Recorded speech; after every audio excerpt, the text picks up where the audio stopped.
Assalamualaikum warahmatullahi wabarakatuh.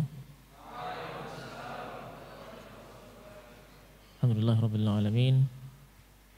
Wal 'aqibatu lil muttaqin wala 'udwana illa 'alal zalimin. Wala haula wala quwwata illa billahil 'aliyyil 'azim. Asyhadu an la ilaha illallah al-malikul haqqul mubin wa asyhadu anna sayyidina Muhammadan abduhu wa rasuluhu shadiqul wa'dil amin. Allahumma anfa'na bima 'allamtana wa 'allimna ma yanfa'una wa zidna 'ilma. Allahumma aghnina bil 'ilmi wa zayyinna bil hilmi wa akrimna bit taqwa wa jamilna bil 'afiyah. Para santri dan seluruh pendengar yang Allah muliakan. Alhamdulillah pada kesempatan kali ini Allah Subhanahu wa taala memberikan kita kesempatan untuk bermuajah. Walaupun saya di sini pakai masker jangan ya. Pakai masker enggak usah. Buka aja ya. Biar terkenal katanya.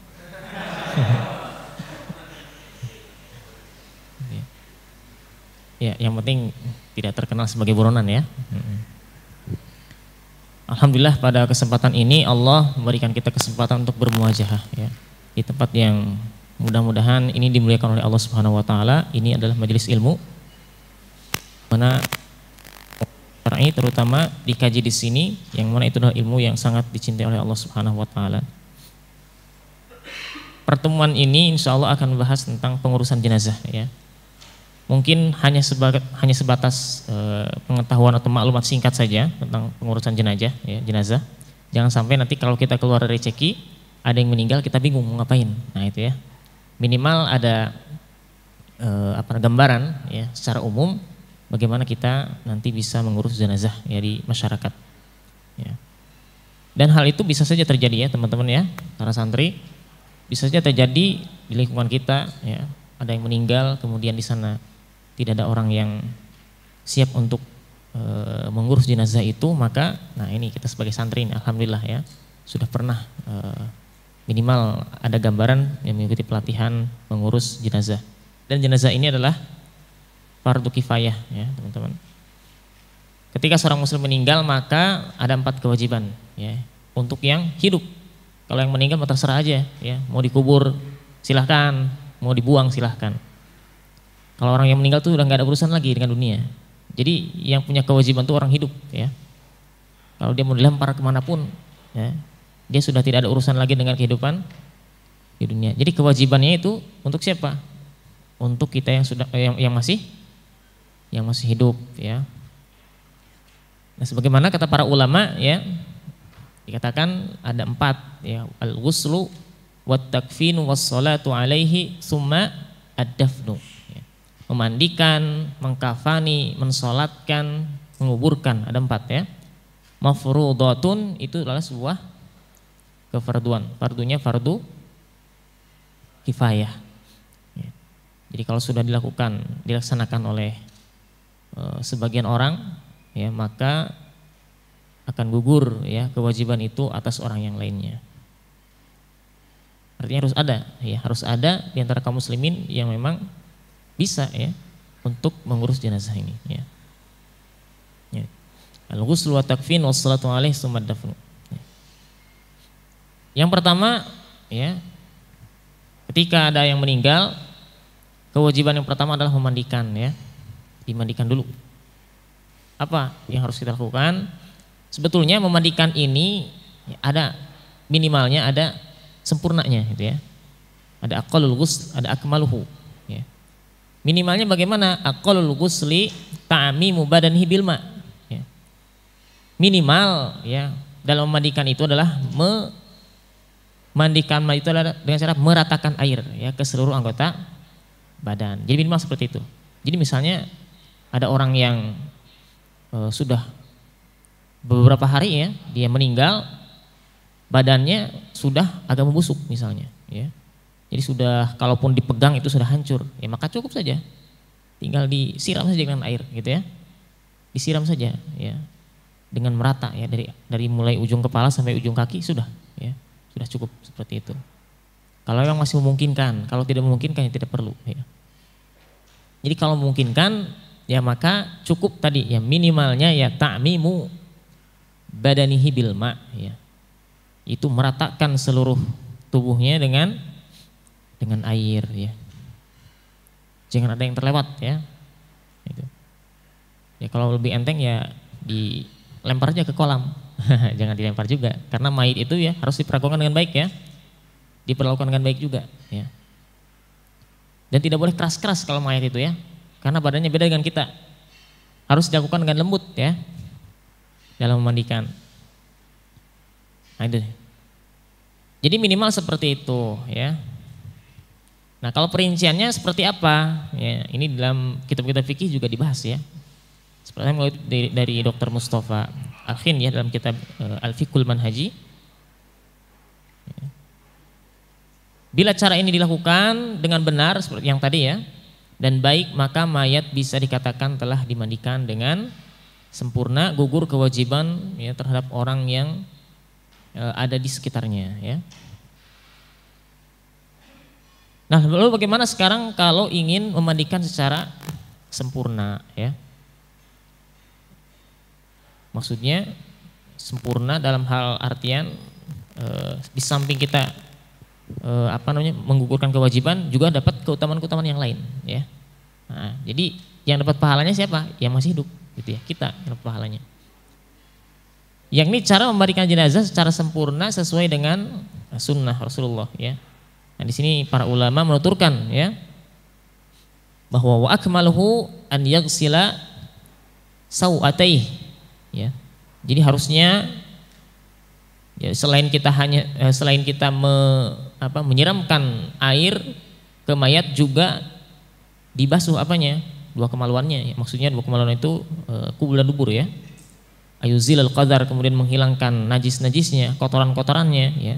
Dari hidung, kemudian mewudukkannya ya. Nah itu. Kemudian menggosok badannya ya dengan sidr ya. Sidr itu apa ya? Bidara ya, dengan daun bidara. Wa yusibal ma alaihi salasan, kemudian diguyur dengan air sebanyak 3 kali. Sebetulnya tidak perlu 3 kali ya. Tapi 3 kali ini sebetulnya merujuk kepada dalil umum ya. Innallaha yuhibbu al-witra ya, 3 kali ya. Nah, kalau kita merujuk ke sana ya, dengan 3 kali itu insya Allah kita dapat sunnah ya. Apa artinya? Pahala sunnah. Maksudnya pahala mencintai apa yang dicintai oleh Allah ya, 3 kali ya. Kalaupun tidak 3 kali, sebersihnya aja ya, sampai bersih tidak masalah ya, sampai berapapun ya. Sampai kita memastikan bahwa mayat itu benar-benar tidak ada kotoran di tubuhnya ya. Ini agak kecil tulisannya kalau di sini ya.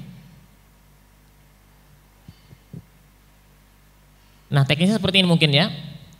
Mayat diletakkan di atas ya, di tempat yang atas, di meja misalnya atau di apa saja ya, yang tempat yang tinggi seperti papan atau lainnya ya. Kemudian si mayatnya itu ditutup ya auratnya dengan kain. Ya. Kalau sekarang sudah banyak di Indonesia itu ya alat untuk keranda khusus untuk memandikan jenazah. Jadi si jenazah disimpan di atas kemudian ditutup dengan kain. Jadi ketika memandikan jangan sambil melihat auratnya. Ya. Jangan kesempatan-kesempatan ini ya. Gitu. Nah, jadi orang yang memandikan tidak boleh melihat auratnya ya. Baik laki-laki ataupun perempuan ya. Orang yang memandikan memposisikan jenazah ya, duduk sedikit ya. Kemudian dimiringkan sedikit ke belakang ya, ditopang dengan tangan. Nanti kita praktekkan ya. Ini sebenarnya tidak harus runut ya, tidak harus tidak harus seperti ini ya. Nanti dalam prakteknya nanti kita lihat seperti apa ya.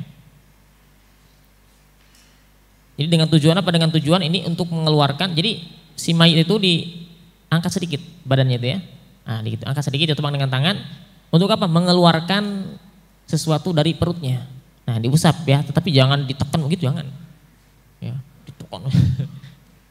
Biasa aja dengan pelan gitu ya. Karena mayat itu memang walaupun pelan itu nanti keluar itu, ya.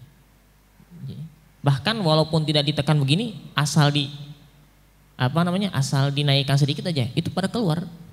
Bahkan sampai ada yang menggunakan pampers setelah dikafani. Untuk apa? Supaya setelah nanti dikafani itu tidak ada keluar lagi yang tidak ada kotoran lagi yang keluar. Bahkan sampai ada yang sudah dikafani pun masih keluar, ada yang seperti itu. makanya pakai pampers tuh. Boleh, silahkan aja, nggak masalah. Nah. Jadi setelah dimandikan, dikeluarkan dulu isi perutnya, ya, kotoran-kotoran di perut keluar itu. Dengan mudah nanti kan mudah keluar, ya. Yang namanya jenazah itu mudah sekali keluar. Jadi agak ditopang gitu ya, sedikit nanti keluar nanti.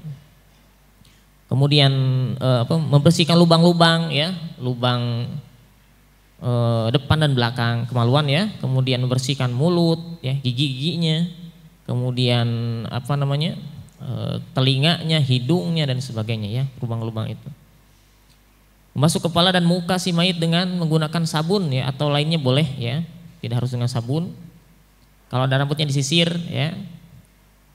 Bila ada rambut yang tercabut, nah maka nanti si rambutnya disimpan kembali supaya nanti dibawa dimakamkan, ya.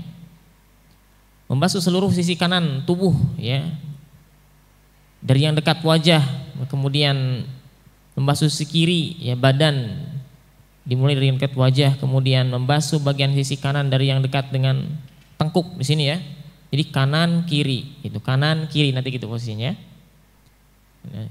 Karena Rasulullah SAW yuhibbu at-tayammun, ya, fi kulli sya'ni kulli. Jadi Rasulullah SAW menyukai yang kanan-kanan, ya, dalam kebaikan. Jadi ketika mandi disunahkan mendahulukan dulu bagian yang kanan. Kalau kepala kanan dulu, gitu ya. Kalau misalnya membasuh badan usahakan kanan dulu. Kalaupun tidak masalah, ya. Itu hukumnya sunnah saja. Ya. Mau digosok seperti apapun, ya, tidak masalah, ya.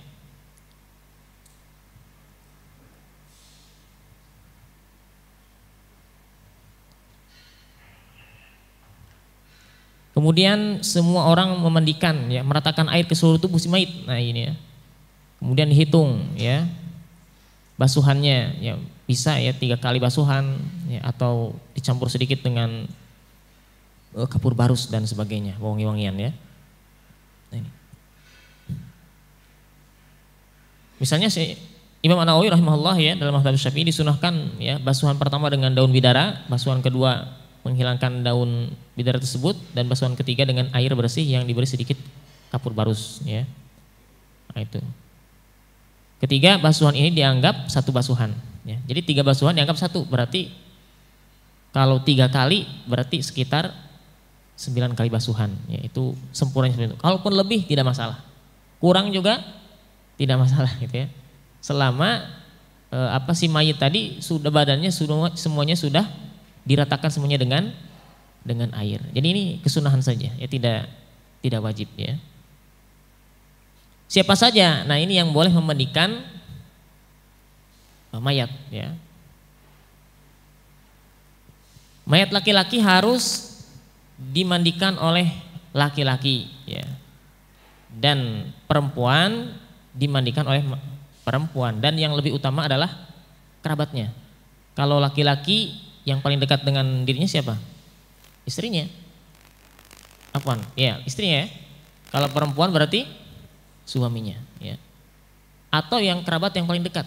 Kalau sudah tidak ada suami atau sudah tidak ada istrinya, ya. Gitu. Ini yang paling dekat, kakak. Kalau perempuan berarti kakak perempuannya, adik perempuannya, ibunya, neneknya dan sebagainya, ya. Begitu pula laki-laki, ya. Kalau misalnya tidak ada istrinya, ya siapa saja, ayahnya mungkin kalau laki-laki, ya, ayahnya atau kakak laki-lakinya dan sebagainya, ya. Nah, jadi dari pihak laki-laki, ya. Jadi laki-laki dibasuh oleh pihak laki-laki dan yang utama adalah kerabatnya. Kalau perempuan dibasuh oleh perempuan, ya, lebih utama kerabatnya yang basuh, ya. Kecuali tadi, ya, kecuali boleh dimandikan selain misalnya laki-laki, boleh tidak dimandikan oleh perempuan atau perempuan dimandikan laki-laki dengan 2 sebab. Satu karena pernikahan, ya. Yang kedua karena kekerabatan, ya. Karena kerabatan. Kalau tidak ada sama sekali kerabatnya, yang dekat tidak ada sama sekali, ya. Ajnabi semuanya, ya. Bagaimana? Maka itu ada 2 hukum, ya. Misalnya ada di sini, misalnya kita di padang pasir atau di hutan menemukan mayat bangkai muslim, atau muslimah ya. Kemudian perempuan atau laki-laki ya. Tetapi di sana tidak ada ya pihak yang bisa memandikannya. Misalnya kalau perempuan menemukan mayat laki-laki atau laki-laki mayat perempuan, bagaimana? Ya. Nah, maka di situ ada dua kaul para ulama ya. Ada yang mengatakan ditayamumkan saja kalau tidak ada pihak yang bisa kan ditayamumkan. Kenapa ditayamumkan? Karena itu seolah-olah apa namanya? Seolah-olah dia itu dimasukkan ke dalam orang-orang yang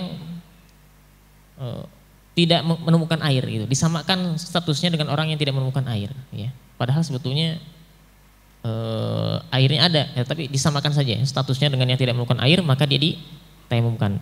Kaul kedua boleh juga ya, misalnya antum laki-laki semuanya nih di gurun pasir menemukan jenazah perempuan ya. Boleh juga dibasahi aja ya, dengan baju-bajunya semuanya, diguyur saja dengan air gitu. Tanpa harus melepaskan pakaiannya gitu ya. Ada dua kaul seperti itu ya. Pilih yang mana? Terserah antum itu ya. Itu apa namanya, itu hanya kaul saja. Tetapi memang ada hadis ya sebetulnya. Nanti nah ini ya. Nah ini ya.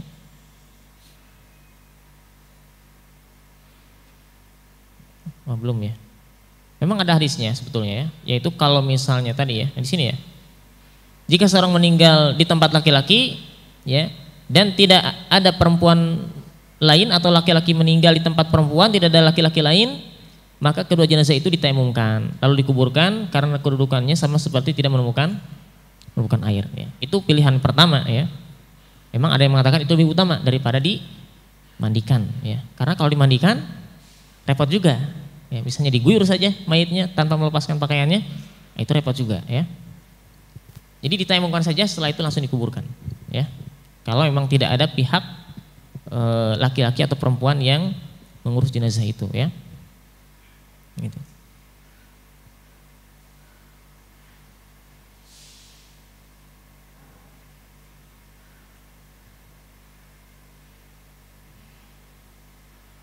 Itu yang pertama ya, memandikan.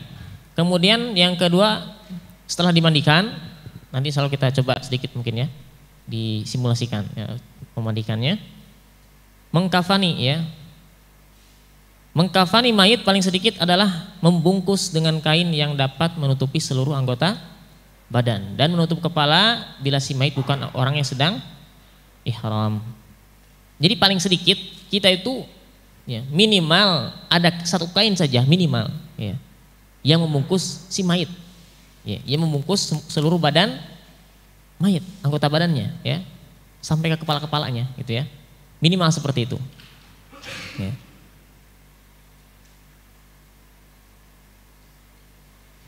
Tetapi kalau yang sedang ihram itu nanti dianjurkan untuk bahkan harusnya dibuka ya, karena ada hadis di sini dikatakan ya bahwa dari Ibnu Abbas bahwasanya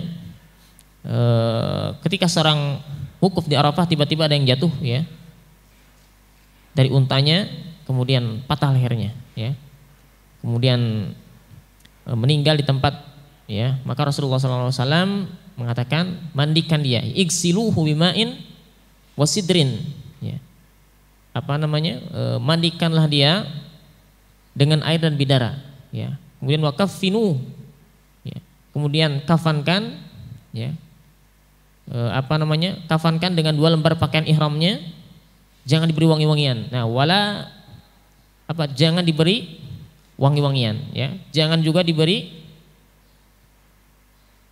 penutup kepalanya. Kenapa? Karena pada hari kiamat nanti dia akan dibangkitkan dengan mengucapkan talbiyah ya. Itu salah satu keterangan tentang kalau yang sedang ihram itu mukanya tidak ditutup ya. Tapi kalau sedang apa, orang biasa itu ditutup ya mukanya. Itu minimal ya, minimalnya seperti itu. Jadi minimal seluruh badannya tertutup oleh kain kafan, minimal seperti itu ya. Jadi ada kain yang bisa menutupi seluruh anggota tubuhnya. Nah, sedangkan secara sempurna ya, atau secara apa namanya, sesuai dengan sunnah ya, Bila mayitnya seorang laki-laki, ia dikafani dengan menggunakan 3 lembar kain, di mana masing-masing kain tersebut berukuran cukup lebar dengan panjang sesuai dengan panjang tubuh. Maksudnya melebihi ya, harus melebihi. Ya. Dan yang lebar sehingga sekiranya bisa membungkus seluruh tubuh si mayit. Jadi harus kain yang bisa menutupi seluruh tubuh mayit. Artinya misalnya begini, kalau ada misalnya dia 170 cm panjangnya, berarti panjang itu harus lebih dari itu, ya, harus lebih berarti, ya, harus dilebihkan, ya, dilebihkan misalnya ke atas 10 cm atau 30 cm, ke bawah 30 cm, ya. Jadi dikira-kira saja, ya, dikira-kira. Begitu pula lebarnya juga harus lebih, ya.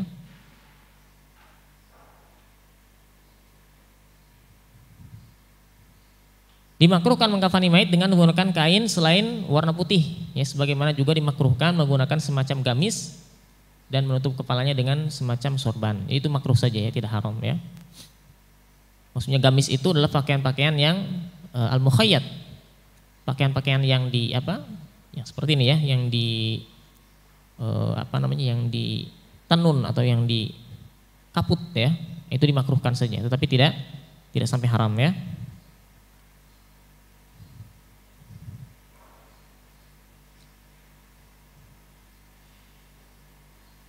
Berdasarkan hadis riwayat Imam Muslim, ya, dari Sayyidatina Aisyah radhiyallahu anha berkata, ya, kufina Rasulullah sallallahu alaihi wasallam fi salasati aswab. Rasulullah sallallahu alaihi wasallam dikafani dengan menggunakan 3 kain putih, ya. Fi salasati aswabin bidin, ya, sahuliyah, ya, pakaian 3 helai, ya, kain putih sahul, ya. Sahul itu kain putih yang bersih yang hanya dibuat dari bahan katun, ya. Kalau kita kain kafan, ya, kain kafan. Laisa fiha qamis wala imamah, tidak menggunakan gamis, ya, tidak menggunakan gamis, tidak juga menggunakan imamah. Imamah itu yang sorbannya ikat di kepala, ya. Adapun bila yang meninggal perempuan, maka disunahkan mengkafannya dengan menggunakan 5 kain. Nah, kalau laki-laki 3 kain, ya, 3 lapis. Kalau perempuan 5, sunnah saja. Kurang pun tidak masalah kalau memang tidak ada lagi, ya. Yang penting tadi bisa membungkus seluruh tubuhnya, ya. Jadi 1 helai sarung, ya, nanti menutupi bagian pusar hingga kaki. Kemudian ada khimar, ya, atau kerudung menutupi bagian kepala. Kemudian gamis yang menutupi bagian atas hingga bawahnya sarung, jadi nanti dari sini sampai sini, ya. Nah, kemudian 2 lembar kain yang bisa membungkus seluruh jasad mayit. Itu kalau yang meninggalnya adalah perempuan, ya. Bisa kebayang nggak? Ya, nanti kita coba langsung dipraktekkan, ya. Ya. Di sini barangkali nggak apa-apa, ya, nanti. Ini laki-laki semua ini, nggak apa-apa, nanti anggap aja perempuan. Sebagai contoh saja nanti, ya. Juga diwajibkan kain kafan yang digunakan adalah dari jenis kain yang ketika masih hidup diperbolehkan, ya, untuk menggunakannya. Kenapa? Karena misalnya jenazah laki-laki tidak diperbolehkan dikafani dengan kain sutra. Kenapa? Karena ketika hidup dia tidak boleh menggunakan sutra, ya. Hanya nggak boleh bawa cincin emas dan sebagainya, nggak boleh itu, ya. Jadi kain sutra itu tidak boleh. Tetapi kalau perempuan boleh tidak? Boleh. Maka ketika meninggal pun dia boleh, ya, menggunakan kain sutra. Tetapi kata para ulama itu terlalu berlebihan, ya. Makruh hukumnya idha'atul mal, ya. Terlalu menyia-nyiakan harta. Kain sutra itu mahal, ya. Padahal sama saja kan. Yang penting kan membungkus pakaian, yang penting membungkus anggota tubuh, gitu, ya. Yang penting membungkus anggota tubuh, kemudian sama saja dikubur, ya. Baik itu sutra ataupun kain kafan dikubur juga, ya. Dan itu juga bisa kalau misalnya menggunakan kain yang mahal, itu bisa membuat iri, orang-orang yang melihat, gitu. Apalagi misalnya fakir miskin yang melihat, aduh itu coba dikasih ke saya, misalnya gitu kan, ya. Saya jual, saya pakai buat makan, ya, daripada dikubur, ya, dengan mayit, gitu. Nah, jadi seperti itu. Jadi lebih utama menggunakan kain yang biasa saja, ya, yang standar saja, ya. Yang baik yang meninggal itu miskin atau kaya, jadi sama saja, ya.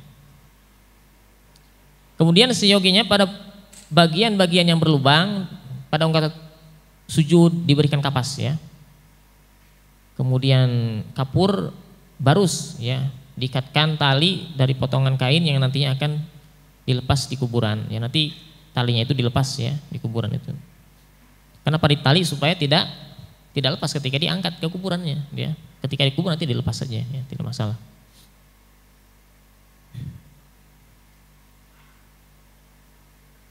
Nah, jadi nanti ada bagian-bagian yang memang disunahkan untuk dikasih kapas, ya. Seperti keningnya, kemudian ketiak dan siku, ya. Kemudian di bagian lutut juga, di bagian kaki. Itu disunahkan dianjurkan, ya. Mungkin dianjurkan menggunakan ditempel dengan kapas gitu, ya, nanti. Nah, itu terkait mengkafani, ya. Kemudian sekarang mensolatkan. Nah, kalau mensolatkan insya Allah, ya, teman-teman santri ini sudah paham lah semuanya, ya. Sholat jenazah atau sembahyang untuk mayit muslim adalah fardu kifayah, sama, ya. Wajib dilaksanakan minimal 1 orang, ya. Kalau memang tidak ada lagi yang bisa menunaikannya, ya. Pertama niat. Boleh, ya, dilisankan boleh, dalam mazhab Syafi'i itu boleh. Dalam mazhab Syafi'i, ya. Sholli ala hadzal mayyit fardhon, ya, niat saya mensolatkan mayit ini laki-laki, ya, fardu. Atau kalau perempuan usolli ala hadzihil mayyitah fardhon, ya. Itu takbir yang itu niat, ya. Setelah itu takbir yang pertama, setelah takbir pertama kemudian membaca surat Al-Fatihah, ya. Kemudian setelah itu takbir, ya. Takbir yang kedua membaca sholawat, ya. Allahumma sholli ala sayyidina Muhammadin wa ala ali sayyidina Muhammadin. Minimal Allahumma sholli ala Muhammad, minimal seperti itu, ya. Ya, tapi tidak afdol kalau kita bersalawat kepada Nabi tetapi tidak kepada keluarga, ya. Allahumma sholli ala Muhammad wa ala ali Muhammad. Jadi dengan keluarganya, ya. Lebih afdol lagi kalau kita membaca salawat sebagaimana yang dibaca ketika sholat, ya. Kama shallaita ala Ibrahim wa ala ali Ibrahim. Ustaz pakai sayyidina atau tidak? Ya, silahkan saja, mau sayyidina atau tidak, boleh dua-duanya, ya. Sampai innaka ala hamidun majid, ya. Setelah itu takbir, ya. Setelah takbir ketiga kita membaca doa untuk jenazah, ya. Allahumma ighfir lahu warhamhu wa'afihi wa'fu anhu, ya, waj'al jannah maswahu, atau dengan doa yang lain, ya. Wa akrim nuzulahu wa siman khalahu wa aghsilu bil ma'i wasalji wal barad kama yunqasabul abyad minad danas, dan sebagainya. Ini doanya banyak, ya, silahkan saja. Allahumma abdilhu daran khairan min darih wa zawjan khairan min zawjih wa ahlan khairan min ahlih. Allahumma innahu nazala bika wa anta khairun manzulin bih. Allahumma akrim nuzulahu wasi' madkhalahu. Itu doanya kalau yang sempurna, ya. Kalau yang pendeknya Allahumma ighfir lahu warhamhu wa'afi wa'fu anhu sudah cukup, ya. Kalau perempuan tinggal diganti dengan ha, Allahumma ighfir laha warhamha wa'afiha wa'fu anha, gitu, ya. Gimana kalau salatnya banyak jenazahnya? Allahumma ighfir lahum, nah itu, ya. Gimana kalau laki-laki dan perempuan bareng? Huma, ya. Ya, itu nanti belajar bahasa Arab, ya. Di kajian bahasa Arab itu belajarnya.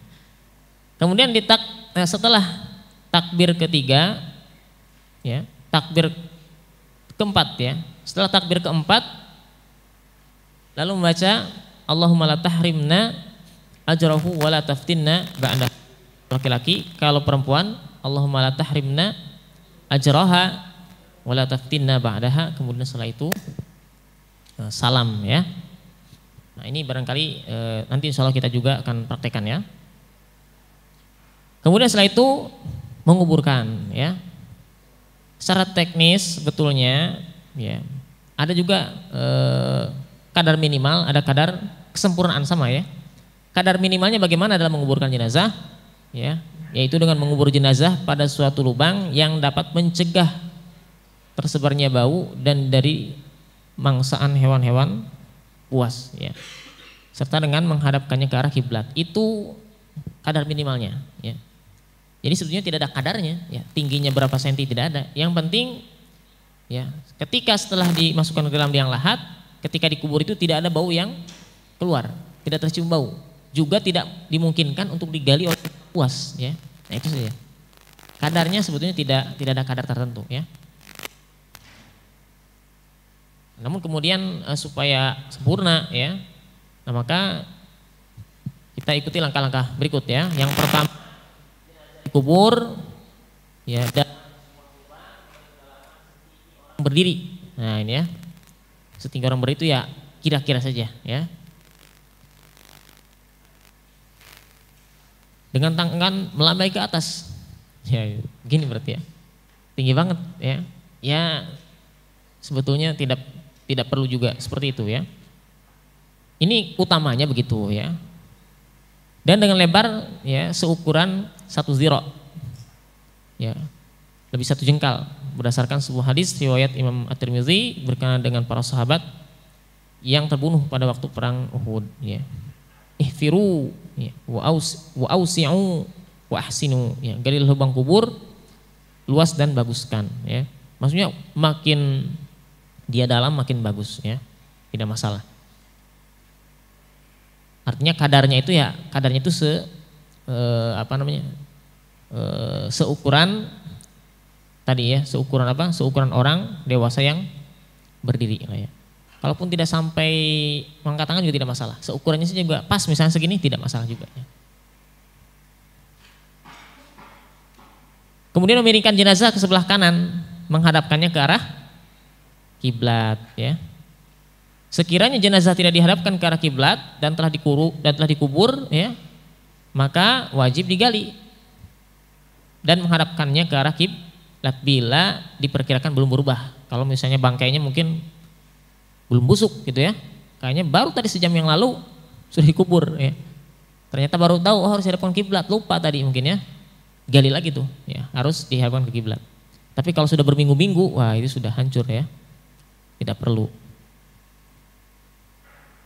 Kemudian disunahkan menempelkan pipi jenazah ke bumi, ya. Nanti kan dibuka, ya, si tali-talinya dibuka, kemudian si pipinya nanti ditempelkan ke bumi supaya tidak bergeser, supaya tidak bergerak-gerak, itu diganjal dengan tanah yang sudah dibulat-bulatkan, ya. Jadi tanah itu dibulat-bulat kemudian diganjal, ya, supaya tidak bergerak. Bila tanah keras disunahkan, ya, liang kubur berupa liang lahat yang dimasukkan liang lahat, ya. Di sini adalah lubang yang dibuat di dinding kubur, ya, sebelah kiblat seukuran yang cukup untuk menaruh jenazah. Jadi kalau tanahnya keras, maksudnya kayak di kita nih, keras, tidak gembur tanahnya, maka disunahkan di dindingnya itu dilubangi lagi, di bawahnya itu, ya. Itu memang seperti itu, ya.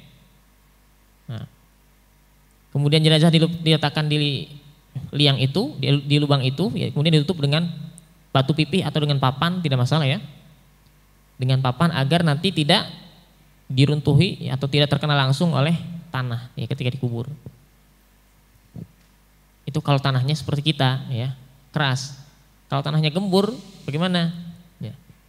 Nah, maka di sini disunahkan dikubur semacam belahan, ya, di bagian paling bawah, ya. Jadi paling bawahnya itu nanti ada belahan gitu. Jadi gali dulu, nanti di bawahnya itu ada belahan. Nanti si mayit disimpan di situ, kemudian ditutup dengan papan atau batu pipih, ya. Berarti tengah-tengah itu, ya. Kalau memang tidak memungkinkan menggali di dinding lubang, ya, tidak masalah gitu. Supaya nanti ketika dikubur si mayatnya tidak langsung terkena oleh tanah atau pasir, ya. Barangkali di padang pasir tanahnya mungkin seperti itu, ya, agak sulit mungkin, ya, agak sulit untuk menggali atau melubangi, ya, di dinding lubang, ya. Jadi bisa dengan batu pipih silahkan, atau dengan papan silahkan, ya, tidak masalah.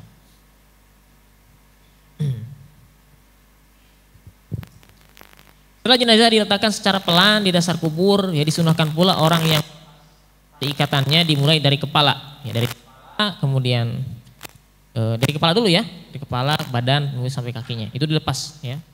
Akan lebih baik bila orang yang meletakkan dan meluruskan jenazah di liang kubur adalah orang laki-laki paling dekat dan menyayangi si mayit ya pada saat hidupnya. Pada saat meletakkannya di liang lahat disunahkan baca Bismillah wa ala sunnati Rasulillah sallallahu alaihi wasallam. Ketika diletakkan Bismillah wa ala sunnati Rasulillah ya.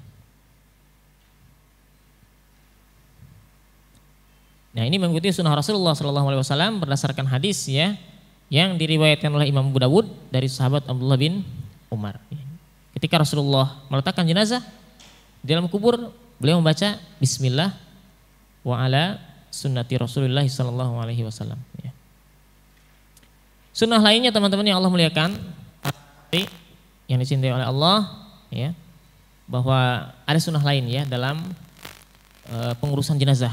Kalaupun misalnya kita tidak memandikan, ya, mengkafani, mensolatkan, tidak sempat misalnya, ada satu sunnah nih yang bisa kita lakukan. Minimal kita mengantar dia ke liang kubur. Itu juga merupakan satu sunnah juga ya.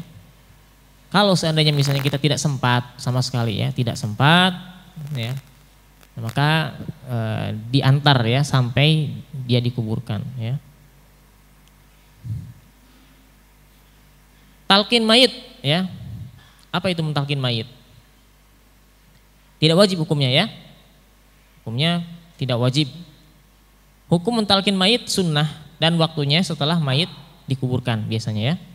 Kalau sebelum meninggal itu namanya apa? Talqin itu membimbing dia apa namanya? Untuk mengucapkan la ilaha illallah, ya, untuk berzikir, ya, membimbing dia berzikir. Ya. Jadi talqin yang di sini yang maksud adalah talqin untuk mayit, ya. Tempat mentalqin adalah di atas pekuburan, di mana si mulakin, orang yang mentalqin itu duduk yang menghadap mayit, muka mayit, ya, di atas kuburnya, dan orang-orang lainnya daripada ya menggiring mayit berdiri sekeliling kubur. Ya. Jika sekiranya mayit tidak ditalkinkan, tidaklah orang yang tahu atas kematiannya itu menjadi berdosa. Maksudnya kalaupun tidak ditalkinkan, tidak berdosa juga, ya, tidak masalah. Karena hukumnya sunnah. Kesunahan ini ya, atau kesunahan talqin setelah dikubur adalah setelah si mayit itu dikuburkan. Ya. Nah, ini berdasarkan penjelasan para ulama dikatakan dalam kitab Fadlul Mu'in ya, dikatakan wa talqinu balighin walau syahidan ba'da tamami dafnin ya. Dan kesunahan mentalkin mayit itu adalah orang dewasa walaupun sekalipun dia syahid adalah ketika ba'da tamami dafnin ya, setelah dia dikuburkan ya. Kemudian juga dikatakan ya, wadzalika qauli ta'ala wa dzakir fa inna dzikra tanfa'ul mu'minin ya. Wa dzakir fa inna dzikra tanfa'ul mu'minin ya. Maka berilah peringatan ya. Dan sesungguhnya peringatan itu berguna bagi orang-orang yang beriman. Maka apa kata para ulama? Wa ahwaju ma yakunul abdu ila tadzkir fi hadhil halah. Nah, itu ya. Dan sesungguhnya berzikir itu ya, atau berzikir ya, memberikan peringatan itu lebih dibutuhkan oleh seorang hamba dalam kondisi seperti itu. Maksudnya dalam kondisi apa? Dalam kondisi ketika dalam kondisi ketika menguburkan jenazah ya. Itu akan lebih bayangkan saja ya, setelah ketika orang ada yang meninggal, sebetulnya ada juga yang mengatakan begini, talqin itu sebetulnya bukan hanya sekedar mengingatkan si mayit di dalam kubur gitu, tetapi juga mengingatkan kita orang yang hidup gitu ya. Nah, sama orang yang meninggal pun sama ya, mendengar gitu ya, mendengar orang yang masih hidup. Bahkan dalam hadis yang lain itu dia, kata Rasulullah, dia itu lebih mendengar daripada kita gitu ya. Pendengarannya lebih tajam daripada kita. kata Rasulullah ya. Artinya mereka bisa gitu ya mendengar perkataan-perkataan kita dan bisa kita memberikan mereka bimbingan, peringatan gitu ya. Nah, seperti itu. Makanya dikatakan wa ahwaju ma yakunul abdu ila tadzkir fi hadhil halah ya. Ketika hidup saja kita butuh berzikir, sama ketika mati pun ya kita juga sama ya. Membutuhkan apa? Membutuhkan peringatan. Jadi ingatkan oleh siapa? Oleh orang yang masih hidup bahwa nanti di dalam kubur itu ya akan seperti ini, akan seperti ini, akan seperti ini. Jadi talqin itu memang lafadznya tidak ada yang baku ya. Tidak tidak harus lafaz tertentu, yang penting mengingatkan mereka ya, mengingatkan memberikan kabar gembira apalagi ya kepada orang mukmin ya. Memberikan kabar gembira dengan balasan dari Allah, memberikan kabar gembira dengan ampunan ya. Dan sebagainya ya. Dan juga terutama mendoakan mereka ya, agar mereka kembali kepada Allah Subhanahu wa taala ya. Dengan membawa amal kebaikan dan juga diampuni dosa-dosanya seperti itu ya. Jadi boleh hukumnya ya mentalkin mayit walaupun mayit itu sudah dikuburkan. Bahkan ketika kita menziarahi kubur pun sama ya, tidak masalah ya kita mendoakan mereka ya. Baik para santri, barangkali ada yang ingin ditanyakan silakan. Ini ringkas saja ya barangkali.